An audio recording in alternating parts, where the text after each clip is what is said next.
Ini adalah dua kompor yang menurut gua wajib buat para pendaki, mau pendaki ultralight maupun konvensional punya ya. Ini wajib punya sih kalau menurut gua. Satu ini produk dari Fire Maple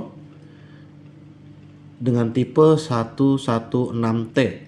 T ini itu titanium ya.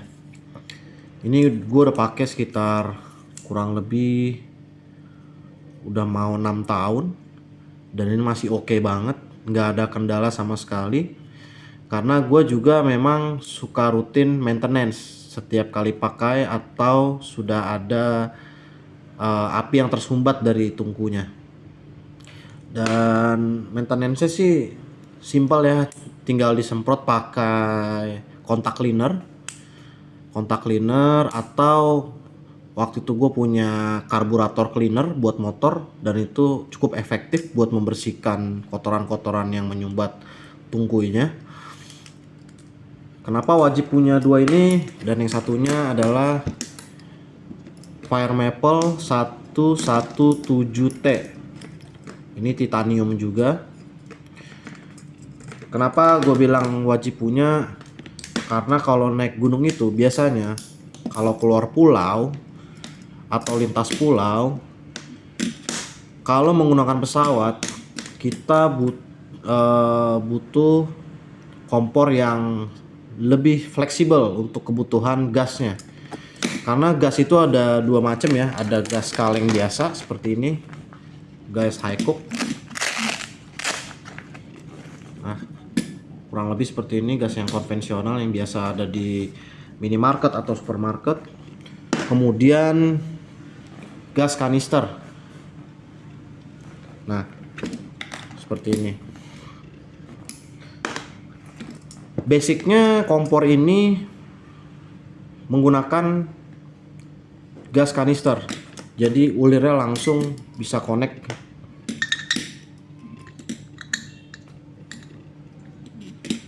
Nah, seperti ini.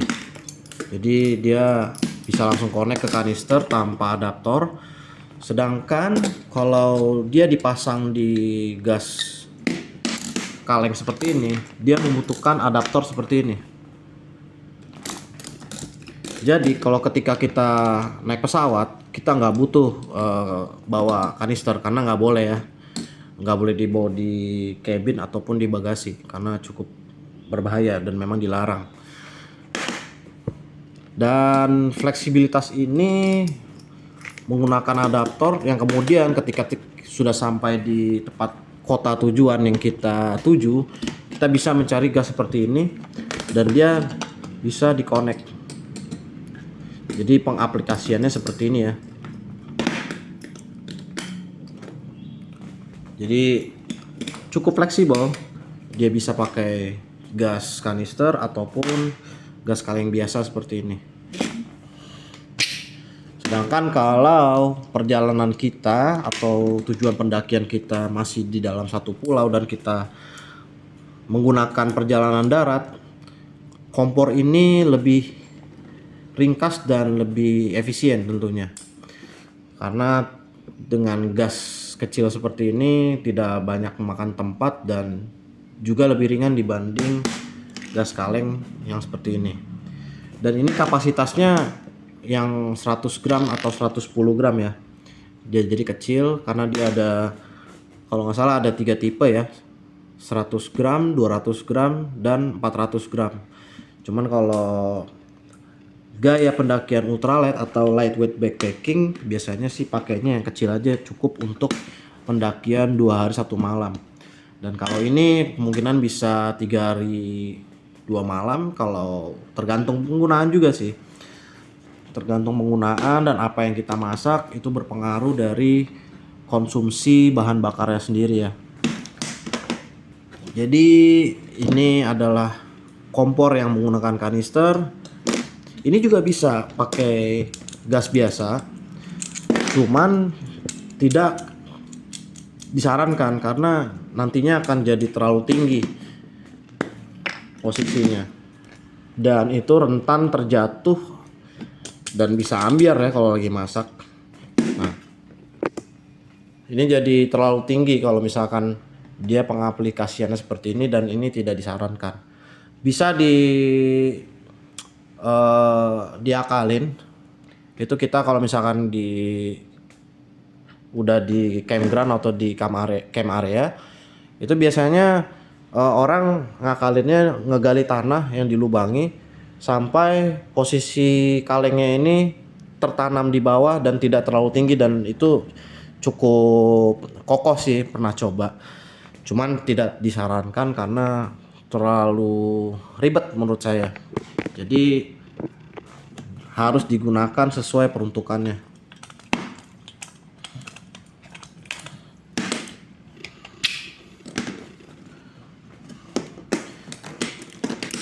Yang ini dipakai juga udah lumayan lama ya, sekitar 5 tahunan. Jadi waktu itu beli ini dulu. Pertama beli ini, kemudian karena waktu itu ada perjalanan keluar pulau dan menggunakan pesawat terbang, jadi gua beli ini untuk efisiensi penggunaan bahan bakar dan tidak membawa gas kanister. Untuk maintenance-nya juga sama ya. Jadi kompor ini tuh kalau dipakai itu kan sering kita kalau masak, misalnya masak mie instan, ketika masak kemudian ada buih telur yang kita rebus itu tumpah dan mengotori dan masuk ke area-area lubang-lubang apinya ini. Itu kadang kalau habis pakai itu jadi agak tersumbat. Gimana cara bersihinnya? Jadi cukup pakai kontak cleaner yang tadi gue bilang, kontak cleaner ataupun karburator cleaner, dan nggak hanya disemprot ya. Jadi kompor ini bisa dibongkar sebenarnya, atasnya bisa diputar, nah seperti ini. Nah ini bisa dibongkar, nah, tinggal dibersihin aja, disemprot-semprot. Kemudian di dalam sini tuh ada spuyer. Kita buka spuyernya, itu kita pakai ya, ini gue pakai ini ya, pakai apa, korekan kuping nih, korekan kuping besi. Nah tinggal diputer, dibuka, dan ini bisa dibuka pakai tang atau kunci pas. Tinggal dibuka, kemudian kita bersihkan atau kita semprot-semprot pakai kontak cleaner atau karburator cleaner. Nah, kurang lebih seperti ini. Jadi itu biasanya kalau udah lama banget nggak dibersihin, di sini tuh kayak ada kotoran, debu-debu hitam gitu ya. Dan karena baru dibersihin jadi nggak ada. Dan biasanya kalau udah kotor kayak gitu, api itu nggak stabil. Api nggak stabil dan sering terjadi nyemburnya tuh, apinya nggak biru tapi menyala api kuning, dan itu besar sekali. Dan itu kadang bahaya sih kalau kejadiannya di dalam tenda atau di vestibul ya. Udah sesimpel itu buat ngebersihin atau maintenance. Dan bagusnya itu merek Fire Maple ya ini. Dia udah dipakai di tekuk sana tekuk sini tuh selangnya nggak ada bocor ya. Dan sealnya pun masih oke banget, nggak ada bocor-bocor sama sekali. Jadi memang ada harga, ada rupa ya. Kualitasnya udah nggak diragukan lagi kalau dari Fire Maple. Kalau menurut gua Fire Maple ini bisa dibilang brand premiumnya dari China ya, karena ini memang dari China. Tapi dia ini masuknya tuh kelas ya premium lah. Nggak kalah sama kualitas dari brand-brand Eropa seperti kayak Primus ataupun dari MSR, dan lain sebagainya.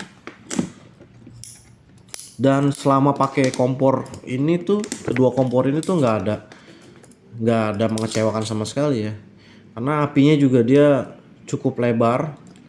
Dan kalau masak nasi di nesting tuh dia panasnya merata, tidak panas ngumpul di tengah. Dan menurut gue ini worth it banget sih selama pemakaian ini.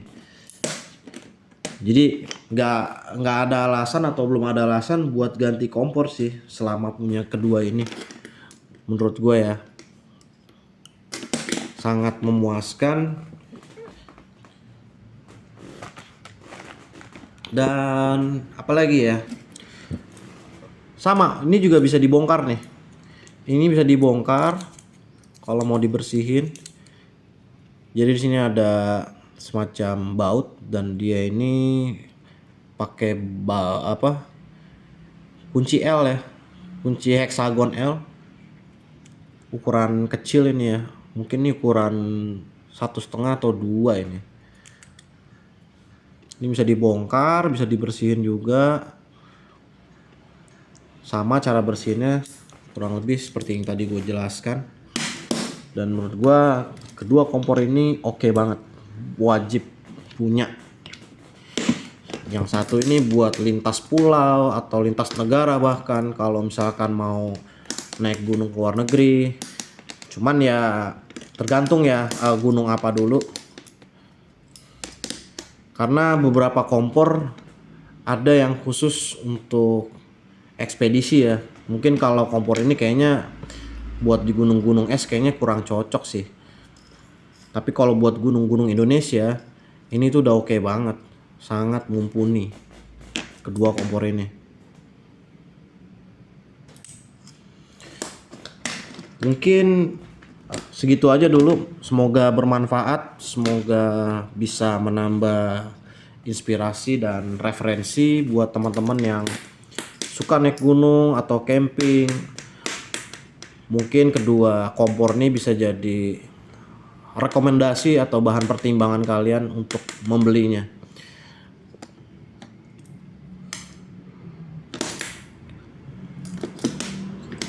Sekian dari gua, terima kasih.